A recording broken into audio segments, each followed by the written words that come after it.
Tama ang alam mo? Tara, usap tayo para malaman ang Damdaming Bayan. Live sa DZRH Radio, DZRH TV at DZRH Digital. DZRH Damdaming Bayan. Kasama sina Lakay Deo Macalma at Sister L, Elaine Apit. DZRH Damdaming Bayan. Luzon, Visayas, Mindanao, isang mapagpalang araw ho ng Huwebes, April 24, 2025. Sa ngalan ho ni Mayor Deo Macalma, ako ho si Raymond Dadbas, inyong makasama ngayong umaga. Siyempre, kasama magandang umaga, Lakay Raymond, at magandang umaga, Luzon, Visayas at Mindanao. Diyos marhay na aga sa mga kababayan ko sa Bicol. Ito naman po si Sister L, Elaine Apit. Si Lakay kasi, Lakay Raymond, nasa convention. Hindi ganun. nabanggit niya kahapon pa. Oo. Kaya nagpaparamdam na siya kahapon pa. Kaya pala medyo sumikip ang daan dito sa harap ng World Trade Center sa Pasay City. Yes. Dahil ho sa dami ng mga brother Masons na magsama-sama for the next 2 days dyan ho sa World Trade Center. Kaya magandang umaga ho sa inyong lahat, mga brad and sis na kasama dito sa convention na ito. Sabi ko nga, bakit kaya ang daming mga sasakyan dito pagdaan ko diyan kanina? Kaya pala, no? Kaya siguro Lakay Raymond sa mga kababayan natin, medyo iwas na lang kung may mga alternative na ruta naman pwedeng daanan para hindi masyadong maabala ang inyong travel. Ayan. Kung hindi naman kayo pupunta dito sa CCP o kaya sa Senado, yes, iwasan nyo, o GSIS, iwasan nyo na yung area na yan dahil medyo masikip ang daloy ng traffic dahil sa dami ho ng mga delegado na magpupuntahan dyan sa World Trade Center ngayong araw ho hanggang bukas. Magandang umaga ho sa lahat ng ating mga taga-subaybay ng palatuntunang ito, Damdaming Bayan, at sana ho ay nasa mabuti tayong kalagayan sa kabila nung medyo may kataasan pa rin ho ang temperatura sa labas kahit saan ka magpunta, Elaine. Alam mo, Lakay Raymond, ganitong oras pa lang ang sakit na sa balat nung init. Iba na talaga yung init, kaya sa ating mga kababayan, wag na lang sigurong lumabas or magbilad masyado kung hindi naman kinakailangan. Kaso yung mga rider natin kawawa Mga rider, yung mga pero yung mga magsasaka talaga. Mangingisda, mga construction workers, mga scientists natin na nagsasagawa ng mga research na kailangan lumabas. At saka siyempre mga politiko na nag-house to house campaign. Wala silang magawa Talagang kailangan sumuong sa init ng araw at saka yung kanilang mga supporters ay ingat din. Yes. Sumunod tayo doon sa paalala ho ng mga health officials natin, especially yung laging may dalang tubig inumin. At kung yung iba naman na medyo may karamdaman, huwag nyo nang piliting sumama dyan sa pag-house to house ng inyong mga kandidato. Baka diyan kayong madisgrasya. At sa totoo lang ito barangay election. Yung last na barangay election, meron kaming kaibigan at kakilala na nadali diyan sa sumasama sa lakad na yan. Kainit, hindi pa yun mainit masyado dahil Oktubre yun. Pero nadali pa rin. Kaya dahil meron na siyang may complications meron na siyang dinaramdam. Na. Kung may dinaramdam ka sa ganyan kainit sa labas, naku po, ay ingat-ingat ho. Mga kababayan, dahil napakahirap ang nalagay ng ating panahon. Pero bago pa man tayo magpatuloy, may nagpapaabot kagad dito ng pagbati. Sino yan? Congratulations to the newly appointed officer in charge ng Law Enforcement Service ng Land Transportation Office, LTO, si Ginoong Manuel Calima. Talaga naman Congratulations, sir. Binabati ka ng mga Batang San Miguel.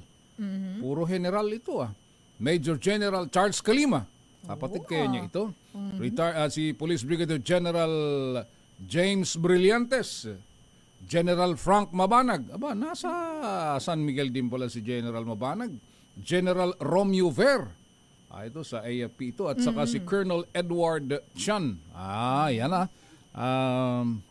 magandang umaga at congratulations muli kay Law Enforcement Service Chief ng LTO Manuel Calima.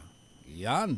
At siyempre para hindi tayo magtagal, may mga reports na tayong nakaabang dito, Elaine. Unahin natin dahil si Pangulong Bongbong Marcos daw ay pangungunahan ang paglulunsad ng Digital Leadership Program ng Civil Service Commission. Ano ibig sabihin nito? Digital Leadership Program. Wow. No, baka na to kay Raymond kasi yung ating mga government agencies na nag-ano na sila nandun na sila sa turning into digital na lahat. Yung iba paperless na nga, 'di ba?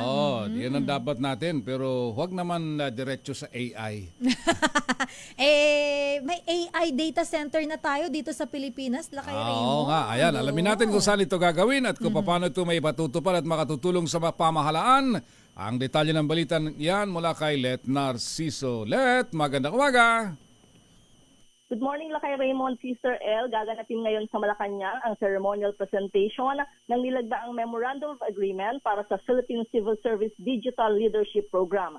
Nakipagkasundo ang CSC sa National University of Singapore's Institute of System Science at sa Private Sector Advisory Council sa pamagitan ng Private Sector Jobs and Skills Corporation para ilunsad ang programa. Ang inisyatiba na pinondohan ng Temasek Foundation, Ayala Group at SM Group. Pangunahing layunin ng programa ang upskilling ng mid to senior level public officials sa digital leadership. Ito'y para matiyak na equip ang civil servants ng kakayahan at kaalamang kinakailangan para sa digital transformation at para sa epektibong pamumuno sa digital age. Katuparan ito ng pangako ng administrasyon para sa digital transformation sa gobyerno na ginawang posible sa pamagitan ng public-private academic partnership. Ito si Let Narciso para sa DZRH. Una sa Pilipinas, una sa Pilipino. Yes, Lakay. Saan ito gagawin? Sa Malacanang. Malacanang gagawin. Pero kailan sila aalis? Si Pangulo at saka si First Lady papunta ng Italia?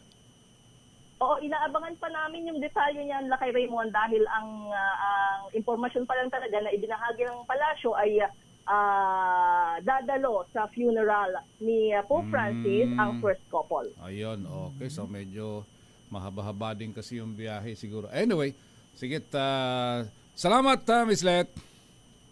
Balik sa inyo, Lakay Raymond at Israel. Maraming salamat si Miss Let Narciso mula sa Malacanang. Samantala, pangungulekta naman sa mga patay na isda. Nako, ito yung nandiyan po sa may bahagi ng Lakeshore sa Laguna Lake. Nagpapatuloy ang detalye mula kay RH15, Giselle Ricafort. Giselle? Sister L, kay Raymond, may mga naglulutangan pa rin ng mga patay na isda sa bahagi ng Lakeshore sa Laguna Lake lungsod ng Taguig. Ayon sa Taguig Lake and River Management Office, 2,120 kilo na ng mga patay na isda ang nakolekta mula sa mga baybayin. Ngayong araw nakita natin na 4 na kalahating sako ang nakolektang patay na isda sa Lakeshore. Amoy rin yung masangsang na amoy na ayon sa LRMO, bahagi ng natural na proseso ng pagdecompose ng mga patay na isda na naglalabas naman ng ammonia at hydrogen sulfide. Araw-araw ang ginagawa nilang paglilinis at pagkolekta ng mga patay na isda na posible nilang resulta ng mababang dissolved oxygen dulot naman ng mainit na temperatura, pabago-bagong kondisyon ng klima at pagdami ng lumot. Patuloy ang pag-monitor ng LRMO sa kalidad ng tubig sa lawa. Nanawagan din sila sa mga fish cage operator na iwasan ang overstocking upang hindi na lumala pa ang sitwasyon. Sabi naman ng admin office ng TLC Park dito sa Lower Bicutan, wala namang restriksyon sa panguhuli ng isda at hindi naman ipinagbabawal ang pagkonsumo sa mga nahuhuli mula sa bahaging ito ng Laguna Lake. Ayon kay Ismael Deslani, Pangulo ng Sea Farm Sea sa Lower Bicutan, karamihan o karaniwan na yung fish kill dito kapag mainit yung panahon. Asahan na rin daw ang fish kill sa panahon ng taglia kung kailan naman nagiging berde yung tubig, mas maraming lumot ang mga baybayin. Ito si Giselle Report para sa DZRH. Lakay Raymond. Paano anong yung sa dami ng isda na yan na lumutang na kinukuha, paano ang disposal nila? Saan nila dadalhin o dinadala? Oo, Lakay Raymond, tinanong natin yan kanina, ang binabanggit nung pangulo nitong Sea Farm Sea.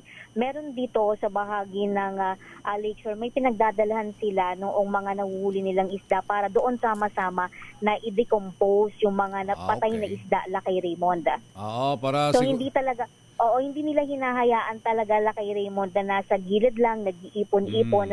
Kaya mabilis din nila talaga na nakokolekta, Lakay Raymond, yung mga patay na isda at na-decompose naman kaagad. Yun lang para lang mapawi yung pangamba nung ating mga nakikinig at nanonood na baka gawin sa ibang o gagawan pa ng ibang paraan yung mga isdang na lumutang na yan. Kasi siyempre, pwede mong gawin daing yan. Baka pagka-denying mo yan, hindi na ganun kahalata. Pero yan ay may risk sa kalusugan. Hindi maganda. So talagang yun ang mahalaga doon, binabantayan para yung sigurado na yung disposal maayos at hindi na napupunta sa ibang bagay yung mga isda na yan. May tansya sila, mga ilang tonelada na yan? Mahigit 2,000 kilo na, Lakay Raymond, yung mga patay na isda, yung kanilang nakokolekta. Active naman, Lakay Raymond, sa pag-monitor itong LRMO ng Taguig City, yung Taguig Lake and River Management Office. At sinisiguro nila na nade-decompose yung lahat ng mga nakokolekta nila na patay na isda. Puro tilapia yan? Ay, Lakay Raymond, Halo. hindi ko na nalapitan yung mga yung mga nakuhang mga patay na isda mga nasa sako na Yung iba nandoon naman, yung iba nasa bangka pa. Pero nung kanina halos wala na kasi mabilis nga yung nagiging aksyon, hindi nila hinahayaan na dumami yung mga lumulutang. So kung merong mangilan-ngilan, agad nilang tinatanggal. Alright, para hindi na umalingasaw. Mamamaho yan Correct, Sister El, may masangsang na nga na amoy. Pero hindi naman ganoon kagrabe. Hindi naman ganoon kagrabe. Alright, salamat Giselle. Ito si Giselle Rico Fort para sa DZRH, una sa Pilipinas, una sa Pilipino. Maraming salamat si Giselle Rico Fort. Samantala, yun daw ito yung binabanggit kanina, yung trailer truck na meron siyang mga kargang feeds tapos tumama sa teller booth ng NLEX southbound sa Paso de Blas exit sa Valenzuela. So ibig sabihin, sobrang lapad nung sasakyan. Hindi siya nagkasya doon sa... Pero meron naman talagang booth na para sa bandang gilid. Meron, Lakay. Yung wide vehicle nakalagay doon. Wide vehicle. Hindi ka pwedeng dadaan sa gitna. Dapat kung sobrang lapad ay talagang doon sa dulong-dulo.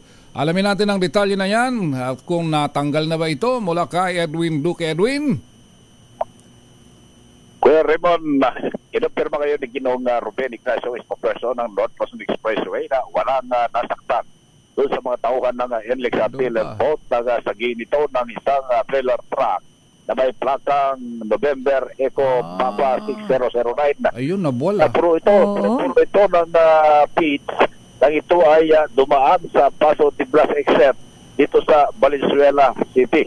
Halos matuklap at bumaliktad ang trailer boat at pumaytaas dahil doon sa lakas ng pagkakasagi nitong truck. Biniyak ng NLEX official na kanilang kakasuhan ang driver at may-ari ng truck kung hindi nila pananagutan ang mga nasirang pag-aari ng NLEX. Naka-hold pa rin hanggang sa mga oras nito ang truck na tanging sakay at driver lamang at nagpahinanti ang nandito habang hindi pa rin sinasabi kung saan sila galing at kung sino yung may-ari ng kumpanya. Pasado alas 12 kanina madaling araw na dumaan ang truck at ng mga pagbayad na ito ay nakarinig na lamang daw sila ng malakas na lagapak. Kaya nang tingnan ng mga security at mga tauhan doon ay nahatak na pala ang trailer boat hanggang sa pumaytaas kaya agad na pinigilan yung driver ng truck. Ayon kay Ginoong Ignacio, nakamig masyadong dikit doon sa bandang kanan ng papalabas na itong trailer truck. Bagamat kasyang-kasya naman, maluwag naman doon sa bahaging kaliwa. Maaaring nakabig daw nito yung manubela. Kaya hindi napansin na nakain yung pinaka-tiller boat sa lakas. Sabi nga, hindi basta-basta matanggal at ito nakakapit sa bakal, pero kitang-kita na talagang tumaas. Nakabigagang na pumaytaas. Ibig sabihin, talagang persado yung pagkakasagi nito. At mabuti na lamang, Kuya Raymond, at yung time na nasa dito ay walang tao. tiller boat. Oh. Kung hindi, posibleng nasaktan at may masamang magyari dahil kung titignan mo yung atin, pumaytaas yung ilalim. Ibig sabihin talagang malakas. Kaya ang tanging iniimbestigahan ngayon, malaman kung sino ra yung may-ari at dapat daw itong bayaran. Kung hindi, sasampal nila ng kaso at i-hold. Sa kanina nakita natin na unti-unting ibinababa yung ilang lapat na pit at inilalagay ito sa paleta para kung sakaling hindi makuha yung sasakyan, yung laman ito ang makuha para may deliver doon sa kanilang dapat pupuntahan. So nakahold pa rin hanggang ngayon at hindi naman masyado nakaabala na dahil yung apat na boat, yung nasa second to the last, ang siyang nakabig itong trailer truck na malaki dito sa North Luzon Expressway. RS-23 at Window kinagulat sa Disarage, una sa Pilipinas, una sa Pilipino. Damdamin Bayan. Maraming salamat, Edwin Duque, naghatid sa ating oras na 28 minutos makalipas ng alas 8 ng umaga. Ang oras Balik pa rin ho tayo dito sa palatuntunang Damdamin Bayan. sa ngalan pa rin ho ni Mayor Deo Macalma. Ako naman ho si Raymond Dadpaz. Ano naman po si Sister L, Elaine Apit. Ayan, at sa pagkakataong ito ay meron tayong makakausap, Sister L, na mula sa Party List Group. Yung kanilang at kung ano yung malaman natin kung paano yung kanilang advokasya at paano makatutulong sa ating mga kababayan, lalong-lalo na kung ibabase doon sa kanilang karanasan bilang isang private individual. Dahil yung ating makakausap natin na first nominee ng One Pacman Party List ay siya ay multi-awarded socio-civic and business and sports leader. Marami na siyang karanasan, no? At kung paano nila mai-transform ito, lalong-lalo na para matulungan yung ating mga kababayan. Ang atin hong binabanggit, Sister L. Yes, Lakay Raymond. Ang first nominee ng One Pacman Party List, si Ma'am Milka Romero. Ma'am Milka, magandang umaga ho at welcome once again sa DZRH. Good morning. Good morning po, Ma'am Milka. Magandang umaga po, Sir Raymond and Ma'am Elaine. And of course, lahat po na nakikinig sa Damdaming Bayan. Ayan, good morning. At yung dito sa yung advokasya ng One Pacman Do, from the past kasi talagang pag binanggit mo yung One Pacman, ang alam ng ating mga kababayan, sports related, mostly sports related. Pero aside from sports, Ma'am Milka, ano yung ibang mga advokasya ng inyong party list group? Yes, Sir Raymond. So, totoo nga na ang One Pacman Party List, ang main advocacy namin is sports at kalusugan. Pero over 30,000 na po nabigyan na naming scholarships over the past 9 years, pati rin 20,000 job generation na nabigyan namin through TESDA. So, marami rin po kaming iba't ibang mga advocacies aside from sports and health, which is able to partner with all the mga LGU in order to makamit natin ang mga nangangailangan. No? So, importante talaga na all aspects, and tayo po ay isang sectoral na congressman. Kung meron tayong district congressman, meron po tayong sectoral, at ang One Pacman party list po yun. Ma'am Milka, maliban din po pala dito ay kabilang din sa pinagtutuunan ng One Pacman Party List. Yun pong ating mga kababaihan, lalo na po yung mga nanay.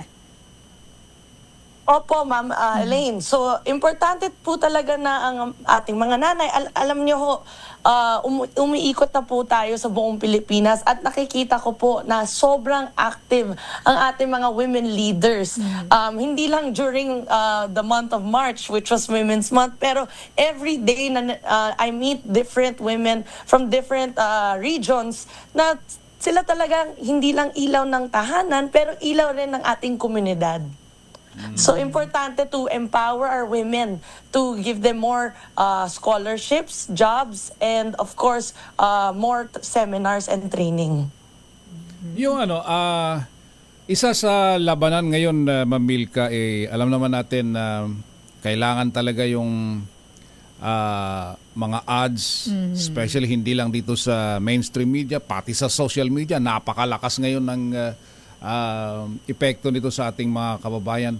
Paano ang ginagawa ng One Pacman? Ito may binabanggit dito. Sino to? Si Baby Giant. Ayan, si Baby Giant. Siya po ang bagong endorser namin, si Baby Giant. Kung alam natin lahat, kasi siya po ay isang athlete rin at saka TikToker, and of course nasa Batang Quiapo. Kaya importante na meron tayong kaalyansa na nakakabigay ng maayos na messaging sa ating mga kababayan, and kasama natin si Baby Giant para sa ating mga advocacy at laban bilang One Pacman Party List. Kasi tayo po ay para sa kalusugan, para sa edukasyon at para sa trabaho. So job generation. So si Baby Giant, although marami siyang of course limitations if alam natin, 'di ba? Yes. Siya po ay, pero ginagawa niya tong pangpalakasan na pinapakita niya na talento talaga siya in basketball, in gymnastics, in acting. Kaya we want to give opportunities rin to our to of course the marginalized sector, kasi tayo po ay isang sectoral na party list. We focus on kabataan, on sports, and kababaihan as well. Ma'am Milka, nabanggit niyo po kasi yung kabataan. Ngayong mga panahon po, hindi lahat ng ating mga kabataan ay nabibigyan ng pagkakataon na makapag-aral. Marami po tayong mga out-of-school youth. Ang One Pacman Party List po ba ay may mga plano, may mga isusulong para naman po dun sa mga out-of-school youth, and pwede kaya ma-connect natin to para din sila ay maging active para po sa sports po kasi kayo nakatutok. So, sports development sa ating bansa, and of course yung ating mga out-of-school youth po. Tama ho, Ma'am Elaine. Ang One Pacman Party List po, over 30,000 scholarships na actually nabigay na namin, and patuloy na sineserbisyo para sa ating mga kabataan. Kaya importante na ipatuloy pa namin to across the Philippines na mabigyan, and meron kaming direct access to help the youth, no, through our offices. Meron po tayong mga offices regional. We work closely, especially dito sa Visayas. Actually, nasa Bohol nga ako ngayon. And talagang very hands-on ako to make sure na ang mga offices namin bilang One Pacman Party List ay talagang sineserbisyo ang mga nangangailangan, especially ang ating kabataan. Yung Ma'am Milka, yung iba siguro ay sino ba yan si Ma'am Milka, at tinitingnan ko yung inyong record dito. Talagang nasubsub kayo into sports, maliban sa football. Ngayon ay meron kayong team sa volleyball. Yung mga ganitong klase, from being an athlete, ngayon nasa management level ka na, yung background na ganito sa sports, paano mo ito maita-translate pagdating sa Kongreso? Yes ho. So, over 20 years na po akong naging athlete. I represented the Philippines sa football rin. And na-experience ko paano to wave our flag and represent our country bilang isang atleta. Ngayon na may-ari na po ako ng actually 2 teams, which is yung PVL's Capital One Solar Spikers, at may-ari rin ako ng women's professional football team, ang Capital One Solar Strikers naman. So, and all of these are all women teams, no? Professional levels for women's. So nakita ko talaga, na experience ko ano mga pagkukulang bilang hindi lang isang babae pero isang atleta rin, na kailangan mas may representasyon tayo to give professionalism and career growth for our athletes, na hindi lang siya extra na hindi nakakapagkita ng pera or puhunan, pero nagiging career na siya. Nakikita naman natin ang mga atleta natin, nagiging Olympians na. And I want to inspire young women, young children, na grassroots level pa lang, na may kaya sila to be successful through sports. And yan po ang ating advocacy sa buong Pilipinas. All right. Well said, Ma'am Milka. At muli, ang inyong bibigyan ka namin ng pagkakataon na makiusap at hikayatin yung ating mga kababayan na suportahan ang inyong party list group. Of course, magandang umaga po sa lahat na nakikinig sa Damdaming Bayan. Ako po si Milka Romero, first nominee ng One Pacman Party List. Number 22 po tayo sa likod ng inyong balota. At tandaan, iisang party list lamang ang maaaring iboto. Maraming salamat po, Sir Raymond and Ma'am Elaine. Salamat, Ma'am Milka Romero, and good luck sa One Pacman Party List. Thank you, Ma'am Milka. Thank you very much. Salamat po, and good luck po sa inyo. Naghatid sa ating oras na alas 8:43 na ng umaga. Damdaming Bayan.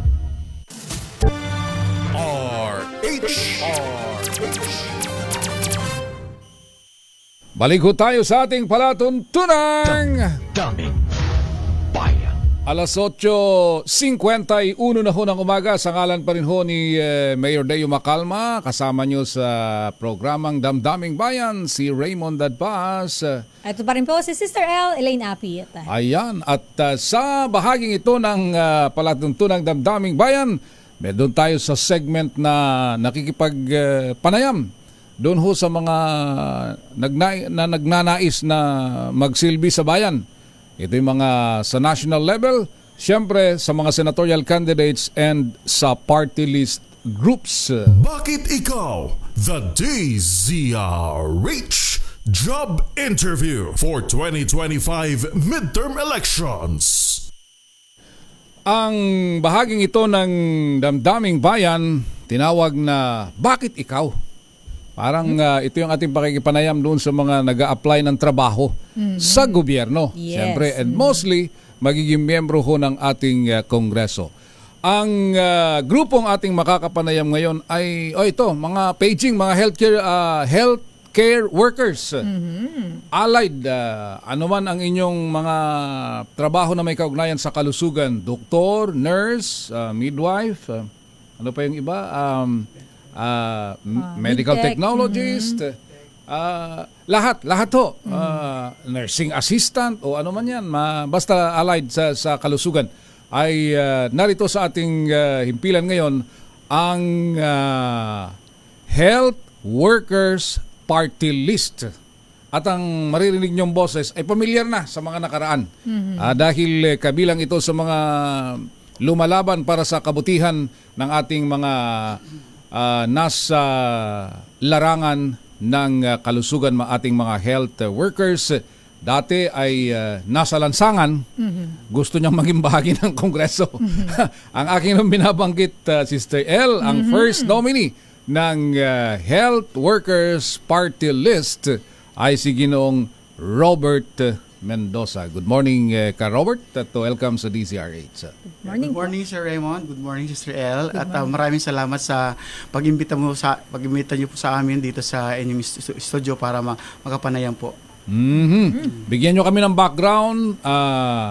Paano nabuo itong Health Workers Party List? Yes po. Ang nabuo po yung ating Health Workers Party List kasama ang iba't ibang mga health professionals noong September 27, 2022.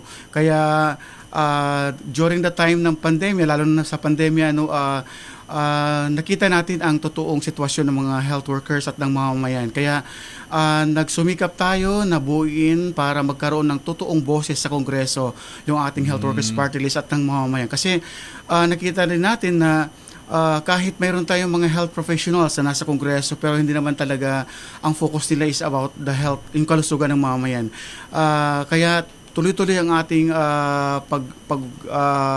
pagsulong para pinalad tayo na-accredit tayo at na-rehistro ng ating COMELEC para magkaroon talaga ng totoong boses sa Kongreso. Dahil first time ito na sumali sa party list election ang health workers. Okay, pero balikan ko lang pala bago tayo mag-usap tungkol sa party list.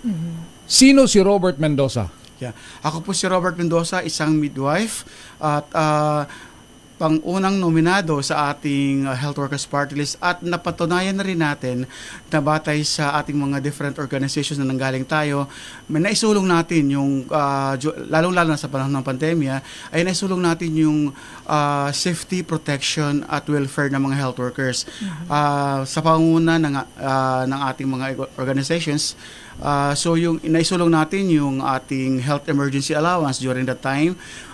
Naisulong din natin yung meals, accommodation, transportation ng ating mga health workers. At the same time, maraming mga itinulak natin sa panahon ng pandemya at very successful naman yung ating mga ating mga itinulak po. As we speak, Robert, yung isinisigaw ba na heya, heya, naibigay na ba lahat yan? Nakakalungkot lang po Sir Raymond, kasi sa panahon ng pandemya at kahit nga sa ating kasalukuyang pamahalaan, mayroon pang utang na almost 68.8 billion para doon sa mga private at mga local government units na mga health workers. Kaya expected na ito. Ang problema lang for this year, vinito ng ating Pangulo ang para sana doon sa mga health workers na nasa private at nasa LGUs. Kaya isusulong din natin na dapat pagpala rin tayo sa ating doon sa election sa 2025 sa May 12.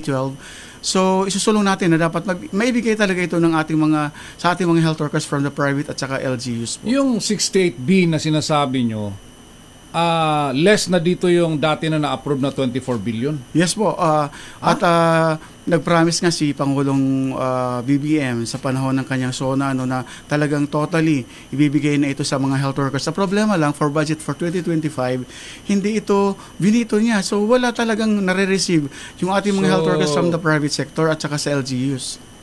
So kahit magkano pala, walang matatanggap? Wala po sa ngayon, sa panahon ngayon. Swerte na lang talaga at nakaligtas sa COVID.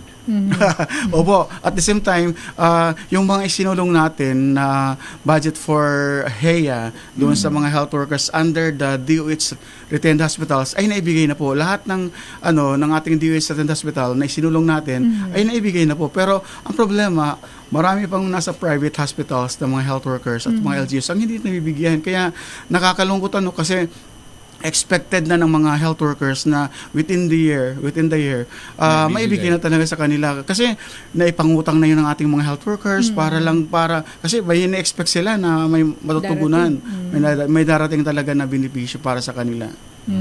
So Robert, nabanggit mo na po itong mga hinaing ng ating mga health workers na talaga naman noong pong COVID-19 pandemic ay talagang hinarap yung risk para po sa ating mga kababayan na nagkakasakit ng COVID. Isa po sa layunin po ninyo yung bigyang boses sa Kongreso yung mga manggagawang pangkalusugan at isulong po ang karapatan ng mamamayang Pilipino sa abot kayang serbisyong pangkalusugan. Ang aking pong katanungan sa iyo, Sir Robert, kapag kayo po ay nabigyan ng pagkakataon ng ating mga kababayan, bigyan ng upuan dyan sa Kongreso, ano po ang pangunahing advokasya, unang-unang gagawin nyo po na batas o isusulong ninyo para po sa ating mga health workers? Isa ito sa mga plataforma po natin sa Health Workers Party List talaga. Kailangan magkaroon ng libreng serbisyong pangkalusugan, libreng gamot at pagpapagamot sa ating mga mamamayan. Kasi napakahirap yung sa kasalukuyan, ang dami, sabi nga ng Department of Health, 5 out of 10 Filipinos ay namamatay na lang na hindi nakakakita ng doktor o health facilities. Kaya isusulong natin yan para ang ating mga mamamayan na dapat magkaroon talaga ng libreng serbisyong pangkalusugan. At imagine mayroon tayong 42 barangays. Sa 42,000 barangays, 23,000 lang ang mayroong barangay health stations. Kaya hindi accessible yung ating healthcare system sa mga depressed, lalo na sa depressed areas. Ano. Yun yung mga tinatawag na Mona Lisa. Yeah. Di ba? Yes po, marami. They just die there. Which is nakakalungkot, Lakay Raymond. Sad reality. Kita ka, yung ngayong issue dyan, sa tingin ba ng, kayo mismo nandyan sa mga health workers, hindi sapat yung serbisyo ng PhilHealth? So far, nakita natin na hindi sapat ang serbisyo ng PhilHealth kasi lalo na ngayon na mayroong sinasabi may sobra-sobrang pondo, yung 89.9 billion gusto nilang isumite doon sa ating National Treasury na hindi naman dapat, kasi dapat ibalik yung pundong PhilHealth na yan para doon ma-extend yung serbisyo ng PhilHealth para sa ating mga mamamayan. Pero hindi yan ang solusyon, kasi nakita natin na nagbabayad tayo monthly, lahat tayo, pero so far ito lang yung package na binibigay ng ating PhilHealth. Maliit masyado at hindi ito, mas malaki pa yung out of pocket na nilalabas ng ating mga pasyente, ng ating mga kababayan para matugunan yung serbisyong pangkalusugan. Meron din Universal Health Care Law ni Senator J.B. Ejercito. Ito ba hindi pa rin nakatulong? Mas lalong nagmahal yung serbisyong pangkalusugan. Hindi siya nakakatulong dahil alam natin na yung focus talaga is parang, ang tawagan natin is Universal Health Coverage. Hindi na po Universal Healthcare Act na to. At kasi hindi yan nakakatulong sa ating mga kababayan. Lalong-lalo na ngayon na marami tayong mga pasyente na hindi talaga nakaka-access doon sa usapin ng libreng kalusugan. Kaya dapat i-review natin yung ating Universal Healthcare Law kasi hindi naman talaga, ang dami mga hospital natin na nagkukulang pa ng supplies. Marami pang walang gamot din. So pagdating mo sa hospitals, nag-out of pocket ka para makabili ng gamot or supplies. So mas hindi siya makatotohanan para magkaroon ng libreng serbisyong pangkalusugan. At din yung tignan din yung tama yung prioritization, kasi meron akong at least one na na-confirm nagpatayo ng isang 250 bed hospital. 250 dalawa pala. 250 bed hospital, ang ganda yung building kung titignan mo. Pero white elephant. Walang doktor, walang nurse, walang medical equipment, walang gamot. So what's the use of building a 250 bed capacity hospital kung wala ka din namang doktor? Yes po. Diba? Isa ito sa mga issue natin ngayon na wala pang pandemya, mayroon ng chronic understaffing, mayroon ng contractualization, kaya mayroon ng mga repression o mga doon sa harassment sa ating mga health workers. Kaya ang gusto talaga natin pag nakaupo tayo, dapat mag-open ng plantilla positions para sa ating mga health workers at punuan kung 250 beds capacity man ito, dapat ang sinasabi ng standard ng ating Department of Health, 1 nurse is to 12 patients ang ratio niya. So dapat ito punuan kasi sa ngayon hirap na hirap ang ating mga health workers na mag-duty. Hindi pa sila bumabalik sa 8 hours duty. Nasa 12 hours duty pa po. Hindi lang. Meron ako narinig 16. Yeah, 16 hours. Yes po. At pag minalas pa na wala kang ka-endorse dahil mayroong sakit or what, 24 hours. Yes po. Kaya kawawa. Overwork, underpaid ang ating mga health workers. Kaya sana nga isusulong din natin yung ating panawagan for 33,000 for the entry salary for salary grade 1 na nasa gobyerno at 1,200 para nasa privado yung daily wage niya. And then yung panawagan pa rin natin dahil marami pa rin exodus ng ating mga nurses, 50,000 entry salary for the nurses and other allied health professionals, mga medtech, radtech, pharmacists. So kailangan yun kasi tuloy-tuloy ang ating mga health workers na umaalis ng bansa kasi napakababa ang sahod ng ating mga health workers. I-dissect na nga natin yan. Balikan natin yun. 33,000 entry salary sa lahat ng mga health workers. Sino-sino itong mga ito? Ito ay mga kasama na natin ng mga nursing attendant, mga utility workers, lahat ng mga nasa admin din. Kasama sila dyan sa 33,000 entry salary. Kasi private ito and government? Private and government po. Ito yung panawagan po natin. Para lahat naman ay batay sa ating computation ng Ibon Foundation, ito yung nakabubuhay na sahod sa kasalukuyan. Then, living wage sana. Living wage. Yeah, opo. As of now ba, magkaano? Napakababa yung ating mga health workers ngayon. Sa ngayon, ang salary grade 1 nasa 13,500 lang. Tapos babawasan ka pa ng 13,000. Saan yan? 13,500. Probinsya yan o dito sa Metro Manila? Sa Metro Manila.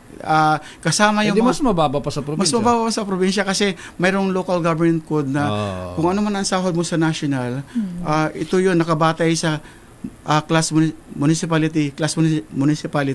So, mas mababa sa probinsya. And then, ang gusto kasi natin, dapat national minimum wage. Parang yung 33,000, dapat lahat. Kasi pare-pares naman tayo ng function. Kung nurse ka, nursing attendant, ito yung function mo. Kaya, isusulong din natin na dapat talaga magkaroon ng national minimum wage, 1,200 para sa lahat na po. And then, 33,000 sa salary grade 1, entry salary. Kasi, ang daming ito yung sa ngayon 13,500. Mayroon ka pang bawas sa GSIS, sa Pag-ibig, contribution pa po sa ating PhilHealth. Ang daming bawas. Imagine so wala nang natira. Yes po, Sir Raymond, Sir Raymond at saka Sister Ella, kung titingnan mo, gusto natin mag-survey ang ating Department of Health. Lahat ng halos kalahati ng mga employees ngayon nakasanla pa rin ng ATM. Yung iba hindi na nga alam kung anong PIN code nila kasi sa tagal na hindi nakukuha nahawakan. Opo. Okay, from 33 na sa health workers, doon tayo sa 50,000 na salary o entry salary sa lahat ng mga nurses at allied health professionals. 50,000. Magkano ba ngayon as of now? Sa ngayon po, ang entry salary for the nurses, salary grade 15, nasa 36,000 lang po. 36. Pero, entry level. Salary, entry level. Pero magkaiba pa rin kasi kahit nanawagan tayo for salary grade 15 sa mga nurses, marami pa rin mga LGUs na hindi nagpapatupad ng ganyan. Napakababa pa rin sa 36,000 ang kanilang sahod. Kaya isusulong din natin para sa, ang gusto nga natin magkaroon ng renationalization law na ibalik talaga kasi devolve yung ating healthcare system Kaya nakakalungkot kasi napopolitika yung ating mga health workers sa LGUs. So gusto natin ibalik kasi ang mga teachers naman nasa national pa rin sila. So bakit ang kalusugan na importante sa ating buhay, bakit mo dinivolve yung healthcare system natin? Pag yung mayor o kaya governor ay walang interest sa health. Yes, ang interest niya ay infrastructure dahil mas malaki ang kita. Mas doon doon siya. Anyway, yung 36 is for government nurses, di ba? Yes po. Kasi nagugulat ako, Robert, na ang dami ding mga should I say na private 5-star private hospitals in Metro Manila na mas bababa ba dyan ang pasahod sa mga nurses natin? Yes po, totoo po yan, Sir Raymond, Sister Ella. Kasi nakita natin na during the pag-iikot natin sa mga ibang area ng ating bansa, talagang mayroon pang sumasahod na 5 to 8,000 or 10,000 na ganyan ang mga health workers. At yung iba pa, nakakalungkot din po kasi nasa LGU yung iba, contract of service pa rin sila or job orders. At nakakalungkot kasi 10 to 15 years na sila nagsiservisyo sa ating mga mamamayan pero walang benefits at saka yung kasiguruhan sa trabaho kasi ayaw na natin kami mga health workers ay nagsisilbi at very vital at essential ang aming pagtatrabaho kasi buhay ang pinapangalagaan. Kailangan talagang magkaroon ng regular plantilla positions para sa mga health workers. Kaya nakakalungkot kasi nagulat din ako nung narinig ko yung mga sahod dito sa mga 5-star hospital. Kung mga makapaningil ay ganun-ganun lang. Oo, ang laki. Diba? Kumbaga pag dinikitang ka ng equipment parang ang bilis nung yung cash register nila. Di ba? Kamahal-mahal maningil. Tapos magkano lang ang pinapasahod sa nurse nila na 12 hours minimum ang duty. Medyo masaklap. Anyway, Ka Robert, bigyan natin ng pagkakataon. May tanong mula sa ating mga nakikinig. Si Val Gonzalez, saan ka ba, Val? Raymond at Sister El, tamang-tama ito dahil naispatan namin dito sa Philippine Blood Bank, dito sa kahabaan nitong Quezon Avenue. At ito'y Technical Road. Tabi nitong itinatayo ngayon, bagong-bagong gusali, Philippine Cancer Center. Isa pa yan. Ito, Philippine Cancer Center. Ito yung bagong itinatayo. At itong katabi nito, naispatan namin dito sa Philippine Blood Bank. Itong magpapamilya ito, isang nanay, mayroon siyang anak at yung kanilang magulang. Isang senior citizen na nangangailangan ng dugo pero may bayad pala at ang dami pang mga proseso. Ang magtatanong at makakatulong dito malamang ang Health Workers Party List. Ang magtatanong ay itong si Ate Gemma Cosmo, taga Roosevelt, Quezon City. Anong tanong po ninyo kay Ginoong Robert Mendoza ng Health Workers Party List? Sir, tanong ko lang po, baka pwede naman pong ilibre nyo yung pagkuha ng dugo para sa amin pong mahihirap. Kasi kawawa naman po kami katulad nito, dialysis cases yung viewing ko. Ang mahal po talaga ng gamot. Baka meron po kayong magawa ng paraan. Mayroon po ba magagawa ang gobyerno tungkol dito na malibre po ang dugo na hindi nabibilin? Yun lang po. Sige po, isa sa mga plataforma din natin yung free health services para sa lahat ng mamamayan. Isusulong din natin sa Kongreso na dapat talaga yung blood na para sa ating mga pasyente ay dapat talaga libre ito kasi napakahirap ngayon sa panahon ngayon. Iilan lang yung nagbibigay ng mga dugo natin at isasama natin sa programa natin na talagang kailangan talagang magkaroon ng libre na yung mga blood donors na kailangan din para doon sa ating mga nangangailangan, lalo na ngayon ang dami nating mga cancer patients at nangangailangan sila, lalo na yung mga bata so kailangan natin na isulong natin na dapat hindi na ito binabayaran kasi may programa ang Department of Health pero hindi naman ito nakafocus din na dapat ilibre itong blood donation para doon sa ating mga nangangailangan ng dugo po. Yun nga po sir kaso kailan po kaya ito masisimulan o ma-actionan? Basta yung 101 Health Workers Party List, nandito kami para sa mamamayan at dapat magkaroon talaga ng free health services kasama na yung blood donations para sa ating mga pasyente, lalo na yung mga kabataan ngayon na mayroong mga chemotherapy na kailangan talagang bigyan ng libreng serbisyong pangkalusugan. Ate, matanong lang kita, magkano bang sinisingil sa inyo dyan per isang bag? Sa type, depende po sa type ng dugo po. Okay. Magkaano sa inyo? Anong type ng pasyente mo? B+ po. B+. Kailangan kailangan po namin ipa-cross match, then may bayad po doon. Tapos sasabihin nila po kung magkano po yung B+ na yun. So kailangan muna mag-match yung dalawa. Opo. Paano ba yan? Yung pasyente nyo regular na kailangan masalinan ng dugo? Pang-apat po na dialysis po siya. Dahil bumababa yung hemoglobin niya. Then pangalawa na siyang sali ng dugo. Doon sa mga nakalipas, magkanong nasingil sa inyo per session nyo pagdating sa dugo? Pag sa dugo po, 1.5. 1.5 plus po. 1.5 yung isang isang bag. Isang bag. Ilang bag ang kailangan ng pasyente ho ninyo? Depende po sir kasi minsan okay naman yung hemoglobin niya kaso minsan bumababa, ganun po. Ilang taon na ho yung pasyente? Sa ngayon po, 67 po siya ngayon. Bata pa. Alright, sige. Alright, good luck sa inyo ate at salamat. Opo, salamat po sir. Val. Maraming salamat. Pauwi na sila ngayon dahil wala daw silang appointment para pumili ng dugo. Kahit meron silang pambayad, ay tutulungan natin ito doon appointment pa? Tika, kailangan mag-appointment pa? Kaya nag-walk-in sila, hindi rin po pwede, Romel. Kailangan daw meron pang abiso, marami pang pagdadaan ng mga proseso bago siya makabili. Makabili. Ang pinag-uusapan dito, hindi bibili ng dugo. Val, try mo kayang ilapit sa ating operation tulong. May blood team tayo. Diyan sa... Actually, yan yung iniisip ko dahil kailangan na mismo ngayong araw. Sige. Ng dugo. Itong pamilyang Cosmo na naispatan natin dito sa Philippine Blood Bank. So yan yung realidad, Congressman Mendoza. Yan yung realidad pagdating sa health system ng ating bansa. Yes Ako si po. Val Gonzales, back to you, Raymond at Sister El.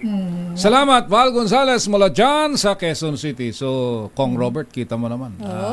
Grabe yung... Ako, tinitindigan ako ng balahibo kasi, kumbaga, ito yung mga basic na hindi natin dapat pinag-uusapan kung magkano. Yes, Ako nakakalungkot. Dito po sa atin, mayroon tayo, may segue ko na lang kay Raymond, may libreng dugo na binibigay sa atin. May mga tie-up tayo na hospital. Libre po ang dugo na ibinibigay po natin. Dito. Sana through our operation tulong, matulungan yung pamilya. Kasi kaya lang, ito, Kong Robert, makikita mo, one of the many. Yes po. At saka, nakita naman natin na sa panahon ngayon, hindi na dapat may appointment pa kasi kung mayroon naman, sinabi kanina may pambayad na. Why not? Bibili nga. At saka what if kung emergency? Like, emergency talaga yung blood kasi kailangan bumababa ang hemoglobin. Bakit hindi mo mabigyan? Na in fact, kayo na Philippine Blood Center. Nandiyan dyan dapat lahat available all the time yung ating mga blood. So sana pag totoong makapasok na sa Kongreso ay matulungan yung hindi naman ako real talk sabi nga nila ay real politic. Hindi mo naman yan mata-turn around sa isang overnight, di ba? It takes a long process. Kasi sa sistema natin, at saka understood naman na talagang number one concern natin is yung kakulangan ng budget. But if there is a way, ito yung mga dapat priority. Maliban sa edukasyon, pagkain, kalusugan.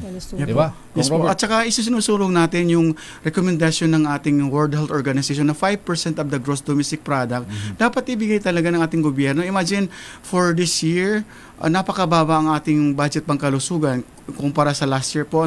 Pero dapat wala sanang budget cut kasi ito yung mga proposed na mga na budget para sa different hospitals pero kinakat ang budget na dapat mas alam nila yung pangangailangan ng ating mga pasyente doon sa usapin ng kalusugan at saka yung health services na natin. Kaya sana pag pasok tayo doon, igigiit talaga natin na dapat budgetan ang kalusugan kasi napaka-importante. Kung hindi malusugan yung mamamayan, walang mangyayari. Yes po, walang mangyayari sa atin. Paano ang sistema ng gobyerno natin? Yung pondo ng infrastructure, DPWH, may 1 trilyon. Yes, opo. And a bulk of that napunta sa flood control. Yes po. Tuloy naman tayong taon-taon binabaha. Correct po. Maria, pero alam mo lang kay Raymond, singit ko to kay Sir Robert. Mayroon po kasi nagtanong sa ating YouTube channel. Ang kanya pong katanungan, isa siyang DRMM worker. Si Sir Carl Trinidad at frontliner siya mula nang magsimula ang pandemic noong 2020. Tanong niya po, hindi ba daw sila kasama sa HEA ang mga DRMM workers? Kasama po yun, lahat po na nagtatrabaho sa loob ng hospital ay kasama sila sa health emergency allowance. Kaya ang problema lang sa Department of Health, nag-cut off na sila kung sino yung pwedeng hanggang saan lang. Isa yun sa mga problema din natin sa HR, yung ating human resource na pili lang nila kung sino ang sasama. Pero as far as RA 11712, yung health emergency allowance, pinag-uusapan lahat po kasi during the time na binubuo pa lang yung proposed bill, nandoon tayo para isingit ang ating mga health workers, lalo na yung mga barangay health workers na kasama doon sa kanilang mga areas at naipasok naman natin yun. Kaso lang mayroon pa lang mga ibang mga health workers na dapat ipasok talaga at kasama sila sa health emergency allowance. Dapat tumanggap. All right, well said, Kong Robert Mendoza ng 101 Health Workers Party List. Siguro panghuli na lang ang inyong panghihimok. Imbitahan ang ating mga kababayan na suportahan ang inyong advokasya sa pagitan ng pagpili sa inyo bilang isa sa mga party list for the 2025 election. Para sa ating mga kababayan, ngayon pa lang tayo nagkaroon ng totoong boses para sa Kongreso ng health workers at mamamayan. Sana po ay iboto natin para magkaroon tayo ng libreng serbisyong pangkalusugan at the same time mailaban natin yung karapatan natin bilang mga mamamayan sa usapin ng kalusugan. Kaya nakita naman natin na ordinaryong mga tao lang kaming mga health workers. Pero as far sa karanasan, masasabi namin talaga na kailangan talagang igiit yung karapatan sa kalusugan. Alright. Muli, si Kong Robert Mendoza ng 101 Health Workers Party List dito sa Bakit Ikaw? Kilalanin ang mga nagnanais maging lingkod bayan sa Bakit Ikaw? The DZRH Job Interview for 2025 Midterm Elections. Ating palatuntunan. Daming bayan. Alas 9:30 na ng umaga. At eto, may baka magtampo itong si Ray Ang sa atin at pinababati yung kanyang mga kamag-anak doon sa Consolacion, Cebu. Ay, maayong buntag diha sa Sugbo. Good morning po. Iyong pamilya Abukay, si Alan, Nerissa, Joyce at Haloy Loy Abukay ng Abukay Store sa Kansaga Market, Kansaga, Consolacion, Cebu. Masarap ang dyan, lechon. Pero ito, Lakay Raymond, nakikinig sa atin at bumabati ang Team Kasurug Cups.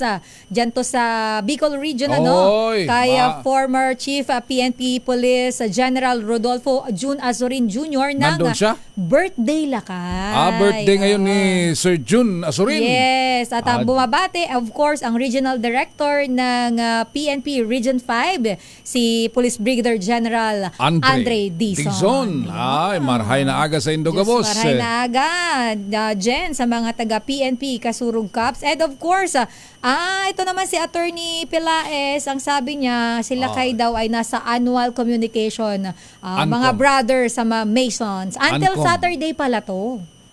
Sabado? Oo, hanggang Sabado pala daw.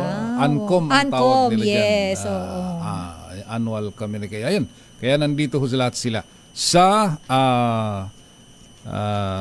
dyan sa World Trade Center. World Trade Center, malapit lang ho dito sa CCP Complex. In the meantime, may mga reports po tayong tatanggapin. Ito nga, unahin natin ang report mula sa Kamara dahil isusulong daw yung proposal para matiyak naman ang sustainable and nationwide rollout ng mas murang presyo ng bigas. Eto na, ay sana maging tuloy-tuloy na yan dahil ang sabi 20 pesos pero magsisimula muna sa Visayas. Sana, pero kung mumura yung bigas, sana hindi sasamang magmumura yung pagbili ng palay. Kasi baka kawawa yung mga magsasaka. Baka naman ibagsak na naman yan, gagamitin ng mga loko-lokong mga negosyante. Tawag yung mga mga mahilig bagay. Daming yung mga negosyante ng palay. 20 na lang ang bigas. Mura ng palay. Bilang ko palay mo, 5 piso. Wag naman. Ang ating alamin ang detalye ng balitang yan mula kay RH12 Milky Rigunan mula sa Kamara. Milky. Lakay Raymond at Sister El, ang direktiba ni Pangulong Bongbong Marcos sa Department of Agriculture ay simula pa lamang para matamo ang abot kaya na presyo ng bigas ng bawat pamilyang Pilipino. Reaksyon to ni House Speaker Martin Romualdez nang ipag-utos ng Pangulo sa DA na simulan na sa susunod na linggo ang pagbebenta ng 20 pesos kada kilo ng bigas sa Western, Eastern at Central Visayas. Ang kay Romualdez, simula pa lamang ito sa Visayas at titiyakin ng gobyerno na matutupad ang pangako ng Pangulong i-roll out sa buong bansa ang mabibiling 20 pesos na kilo ng bigas. Pinapurihan ng House Speaker ang mga lokal na pamahalaan sa Visayas na babalikan sa subsidy cost ng gobyerno na anya iparaan ng tunay na bayanihan economics. Sa panigaan ng Kamara, marami pang batas na dapat ipasa para maipagpatuloy at mapalawig ang 20 peso rice program kay kailangan nila ang tulong ng mga kandidato ng Alyansa sa Bagong Pilipinas para mapagtibay ang panukala naman sa Senado. Pero sa mga long-term solution, sabi ng House Speaker, committed ng liderato ng Kamarang suportahan ang modernization program ng ating agriculture sector. Ako si Milky Rigunan, nagulat para sa DZRH, una sa Pilipinas, una sa Pilipino. Daming bayan. Maraming salamat RH12 Milky Rigunan mula sa Kamara de Representantes. May mga nananawagan din na dapat ay repasuhin yung rice tarification law na sa bagay, lahat naman ng pangako, ganun talaga eh. Ang sabi, bababa ang presyo ng bigas. Awa ng Diyos, imbis na bumaba, tumaas. Yung dating, at least dati, dati kasi Sister El, pag sinabing 40 pesos ang bigas mo. Magandang klase na yun. Magandang klase. Mabango. At high, mataas high quality na uri. rice. Ngayon, yung 40 pesos mo. Ngayon lang kay Raymond, wala ka na rin makita halos. Medium na. Wala. Tsaka iba yung amoy. Dapat 65 and hanggang up to 68 pesos. 68. May nakita ko naman. parang 57. Hindi pa ganun kaganda. Yun pala ang epekto ng rice tarification law. Di ba iba ang pangako sa ilalim ng rice tarification law? Yun na nga eh. Sa bagay, nung pinag-uusapan yung tungkol sa kuryente, sabi, bababa ang singil sa kuryente. Ganun naman eh. Tumaas. Nung ito sa tungkol sa yung presyo naman ng yung ibibenta yung Petron sa gobyerno yan. Sa gobyerno. Ibenta ng gobyerno sa private sector. Para mas maganda daw ang competition. Bababa ang halaga ng gasolina. Oo, kasi mayroong may player may player. Magpapabaan yung mga yan. Nagpapataasan sila. Awa ng Diyos. Naging kartel. Ngayon, pinangako, bababa ang singil yung presyo ng kada kilo ng bigas. Bababa daw pag naaprubahan yung rice tarification law. Awa ng Diyos. Tapos, sinakal yung National Food Authority o yung NFA. Wala nang power yung NFA. Power, no? Ayun, awa ng Diyos. Yung 40 pesos naging 67 pesos. Ang galing ng mga ang gagaling ng mga nag-iisip ng mga ganitong klase ng mga programa. Dahil kaya alam mo nagkakaroon ng tuloy ng trust issue yung mga Pilipino, laki Raymond eh. Kaya yung parang pagka sus, puro pangako, nagiging gano'n eh. Hindi totoo kasi kaya sa kampanya ngayon, wala nang nakikinig sa mga pag ako ang nanalo, gagawin ko to, bla bla bla bla bla. Wala nang nakikinig doon. Wala. Ang gagawin mo na lang, pumunta ka sa stage, kumanta ka na lang o kaya sumayaw ka. Panunuurin ka ng tao. May kilala nga akong, hindi ko lang alam kung kilala mo tong tumatakbong kandidato. Diyan banda sa area nyo. Sayaw ng sayaw, Lakay Raymond.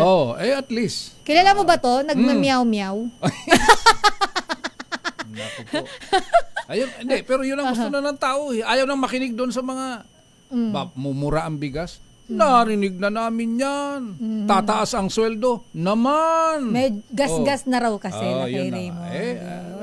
Minsan may ano din yung tao sa tao talaga napupuno din. Anyway, may report pa dyan. Anyway, puntahan muna natin mula dyan sa report ni Manang Milky. Ang mayor ng Cagayan, tumatakbong mayor sa Cagayan, patay matapos pagbabarilin habang nangangampanya. Kailan to nangyari? RH25, Grace Ansano. Grace? Elaine, 9:30 kagabi nangyari ang insidenteng ito. Kaya naman nasa high-risk checkpoints ang inilatag ngayon ng PRO2. Ito yung Provincial Regional Office PNP Region 2 nga ng pamamarila kay Rizal Mayor Joel Ruma. Nagpapatuloy ngayon ang hot pursuit operation mga otoridad sa buong lalawigan ng Cagayan upang matugis ang nasa likod ng naturang pamamaril kay incumbent Mayor Joel Ruma. At habang ito ay nagsasagawa nga ng sortie campaign sa opisyal na ulat ng PNP Region 2, naganap ang insidente kagabi at nang ratratin, paulanan ng bala nang hindi pa mga nakikilalang suspect ang alkalde na ikinadamay naman ng dalawang mga biktima rin na sina Merson Abigubel at Melanie Talay. Kapwa ang mga ito residente ng Barangay Ilura Sur kung saan doon nga sa gym ng Barangay Ilura Sur ginagawa yung naturang sortie campaign. Sa ngayon ay nananatili sa pagamutan ang dalawang nadamay. Mabilis nang naisugod sa Tuaw District Hospital ang mga biktima. Pero agarang ito rin idineklara nga na dead on arrival na si Mayor Ruma. Habang patuloy na ginagamot ang dalawa. At sa ngayon, nananatili tayo sa pagtutok sa Pro 2 para nga alamin yung mga development kung ano na ang nangyari sa mga isinasagawa nilang pagtugis. So sa ngayon, nakalatag ang mga checkpoints sa iba't ibang mga strategic points dito sa buong Cagayan upang masundan kung sino ang nasa likod nito. Pero wala pa ring matukoy kung sino nga ang mga ito. Yun nga sa ating impormasyon na nakakalap, patuloy na umaapila ang PNP Region 2 sa mga residente, sa mga concerned citizen na ipagbigay alam sa kanila kung mayroon silang makuhang impormasyon ayon kay Police Brigadier General Antonio Maralag Jr. Yan ang ating update. Ito, si RH25, Grace Vera Sansano. Una sa Pilipinas, una sa Pilipino. Daming bayan. Maraming salamat, Grace Sansano. 9:40 ng umaga.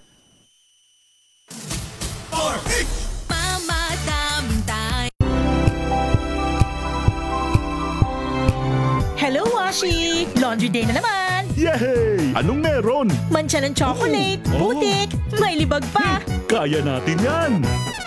With Pride Washing Machine Detergent, may triple stain-away formula. Tanggal ang makapit, madikit, at madupit na dumit mancha. Kaya easy-easy ang labada. Mula noon hanggang ngayon. All you need is pride. All you need is pride. ACS. Maulan man, no worries na amoy kulob ang damit. Charm Fab Con. Bangong kumakabloom. Tanggal amoy kulob sa bango ng Charm. Kaya gamit ko Charm Fab Con with Bloom Fresh technology. Kills 99.9% of kulob-causing bacteria. May aroma burst pa of thousands of flowers and berries. Ang sampay sa loob, no amoy kulob. Bangong kumakabloom sa Charm. Charm Fab Con. ACS. Kilalanin ang mga tatakbo ngayong 2025 midterm election sa Bakit Ikaw? The DZRH Job Interview. Live sa Damdaming Bayan, alas 8:30 ng umaga, Lunes hanggang Biyernes, kasama sina Lakay Deo Macalma at Sister L, Elaine Apil. Bakit Ikaw? The DZRH Job Interview. Magbago man ang panahon, doon kami sa gawang Peerless. Champion. Mula sa baretang pangmatagalan, purong powder. Hanggang sa mapulang liquid detergent. Kaya sa labahan, Champion! Tapat na walang katapat.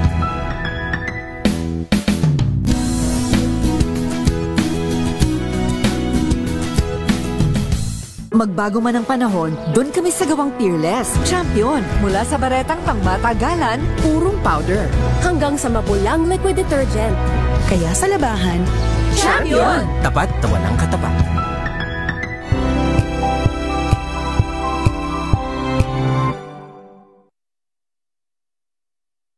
We've got you covered. From the hottest hits, exclusive interviews, kilig to the bones fan meet experience, and hataw performances of your favorite stars. Saturdays, 12 noon, dito lang sa DZRH TV.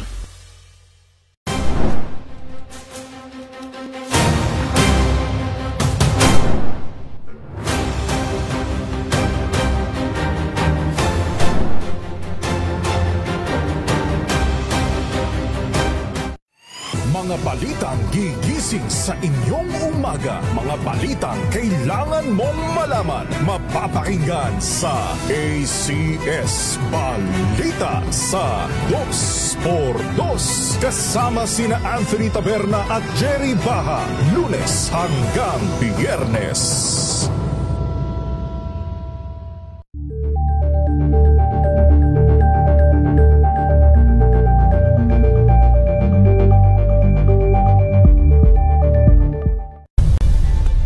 Nagsimula sa pangarap hanggang sa maabot ang tagumpay. Iba't ibang kwento, iba't ibang mukha ng atletang Pilipino. Mas pinatindi, mas pinalakas, at mas pinaaksyon sa Match Point tuwing Sabado, 12:30 ng tanghali sa DZRH TV.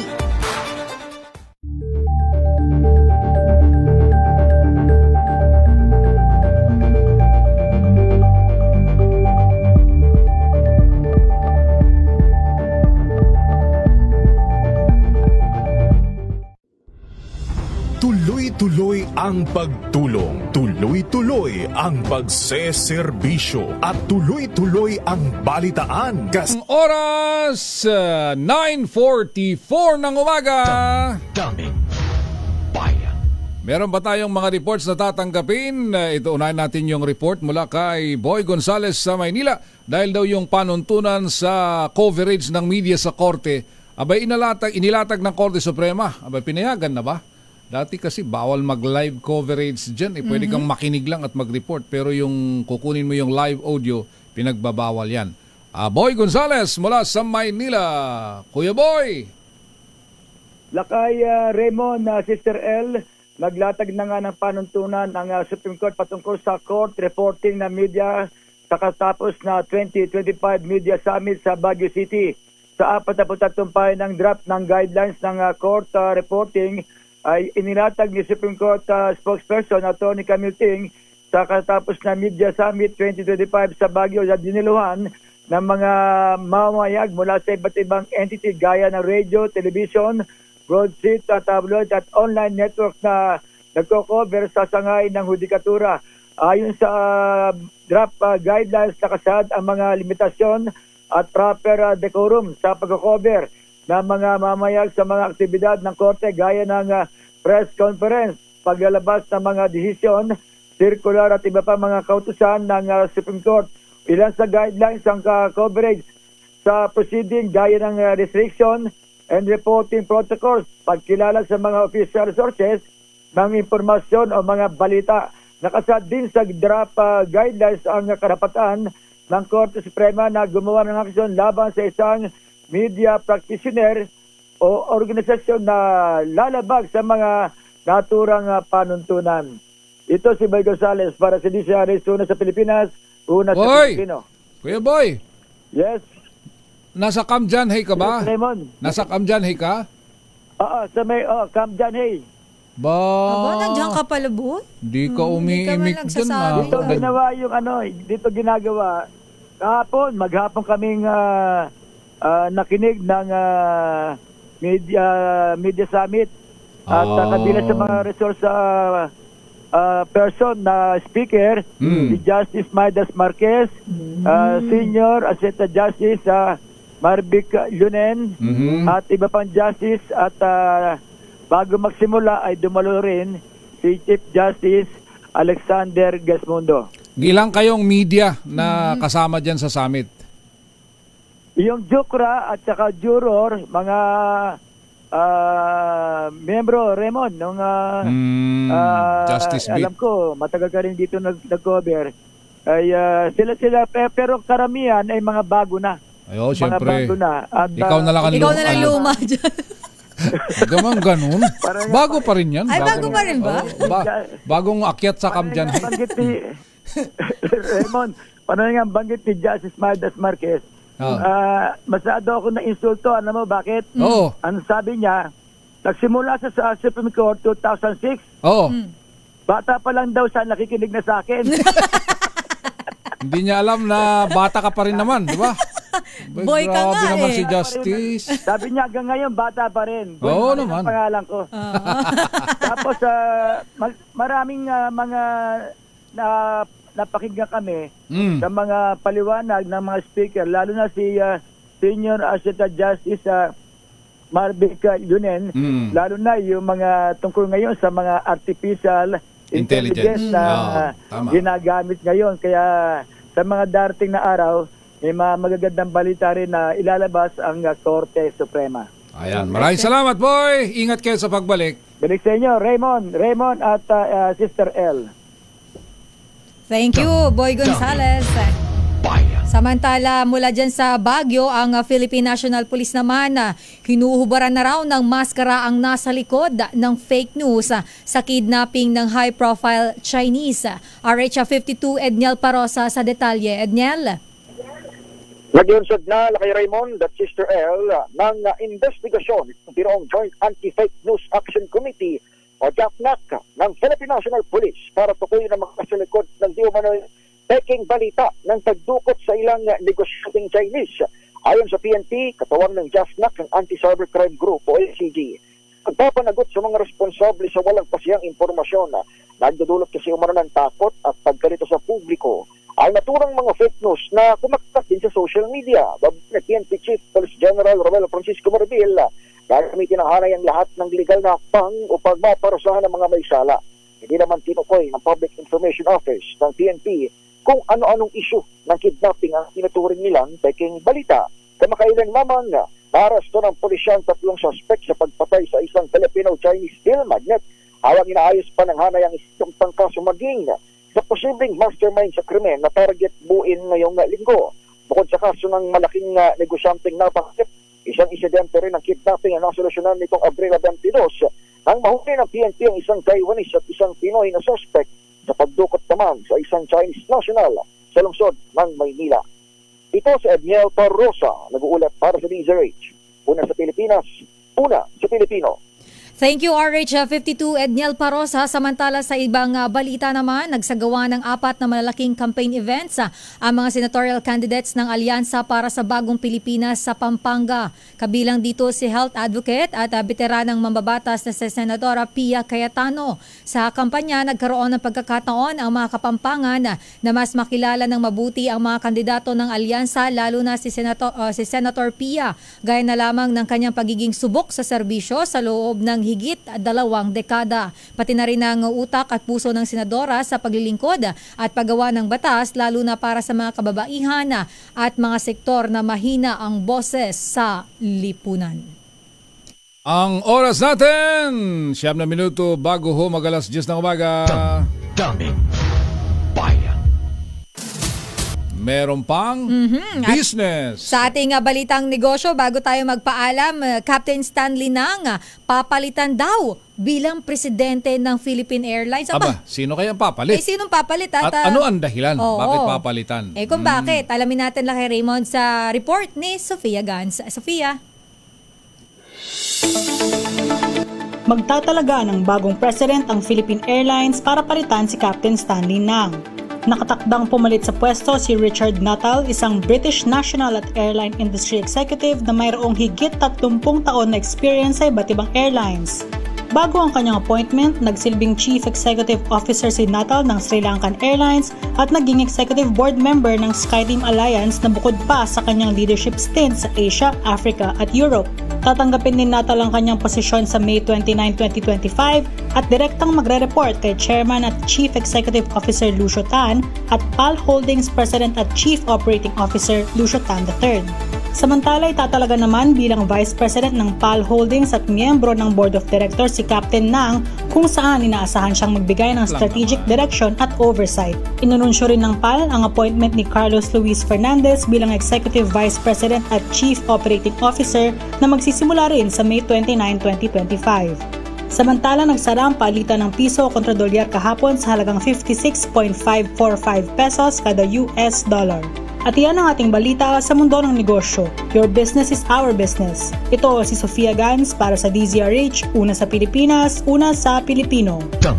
Daming bayan. Maraming salamat, Sofia! At syempre, yan na rin ho ang kabuuan ng ating balitaan ngayong umaga ng Huwebes, April 24. Ilang days na lang bago ang May 12 election. It's always a pleasure na makasama ka dito, Elaine. Ako din lang kay Raymond. Hanggang bukas ka raw Ha? Hindi, nandito na si Mayor bukas. Tatapusin daw yung mga transaksyon ngayon. Ay, ganun ba? Bukas daw ay babalik na siya dito. Babalik na pala. Tatapusin daw yung mga transaksyon. Ayan. Sa ngalan ho ni Mayor Deo Macalma at ako ho ang inyong nakasama ngayon. Kami ang inyong nakasama, Raymond Dadpaas. Ito naman po si Sister L, Elaine Apit. Stay safe everyone. God bless po sa inyo. Hanggang sa muli, ingat-ingat ho dahil talaga namang sobrang napakainit ng lagay ng ating panahon. In the meantime, alas 10 na ng umaga. Daming bayan. This time check is brought to you by ACS Manufacturing Corporation, ISO certified, maker of world-class quality Pride detergent.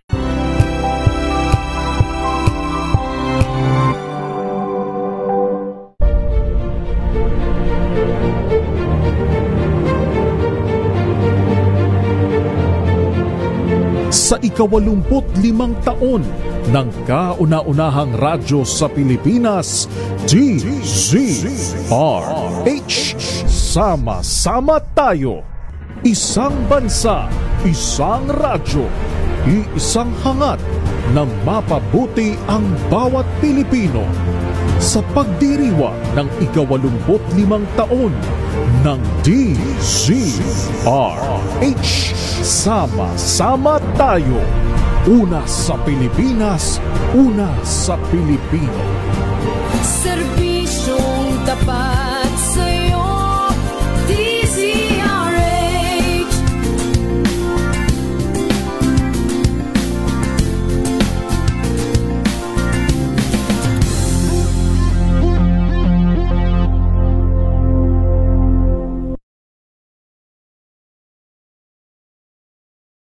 Maagang balitaan, maagang usapan sa mga issue at balita. Kasama si Kuya Angelo Palmones sa Magandang Umaga Pilipinas. Mula Lunes hanggang Biyernes.